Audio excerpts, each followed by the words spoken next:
Thiruvananthapuram Kattakada market റോഡിന് സമീപം തീപിടുത്തമുണ്ടായിട്ടുണ്ട്. റോഡിന് സമീപത്തെ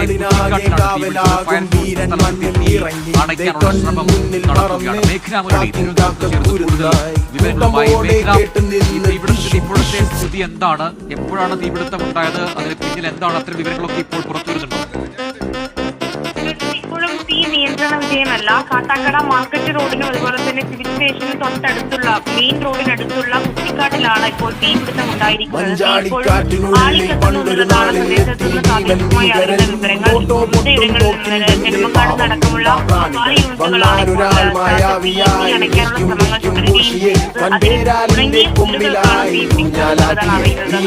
അതുപോലെ തന്നെ തീയാണ് ഇപ്പോഴും ആ സ്ഥലത്ത് തന്നെ തീ വ്യാപിക്കുന്ന സാഹചര്യം കൂടിയുണ്ട്. അഗ്നിശമന സേന തീ അടയ്ക്കാനുള്ള ശ്രമങ്ങൾ നടത്തുന്നതാണ്. ഇന്ന് രാവിലെ ഈ പ്രദേശങ്ങളിൽ കാട്ടാക്കടയിലെ നെടുമങ്ങാടുള്ള വിവിധ മേഖലകളിൽ തീ തുടരുന്നുണ്ട്. കുട്ടിച്ചലും കോട്ടൂരും അടക്കമുള്ള വിളക്കുശാല അടക്കമുള്ള മേഖലകളിലും തീപിടുത്തം ഉണ്ടായിരുന്നു. അതിന് തുടർച്ചയായാണ് ഇപ്പോൾ ഇവിടെയും ഈ സ്റ്റേഷൻ സമീപമായിട്ടും തീപിടുത്തം ഉണ്ടായിട്ടുള്ളത്. ഇപ്പോഴും തീ നിയന്ത്രണ വിധേയമായിട്ടില്ല എന്നുള്ളതാണ് അറിയാൻ സാധിക്കുന്നത്.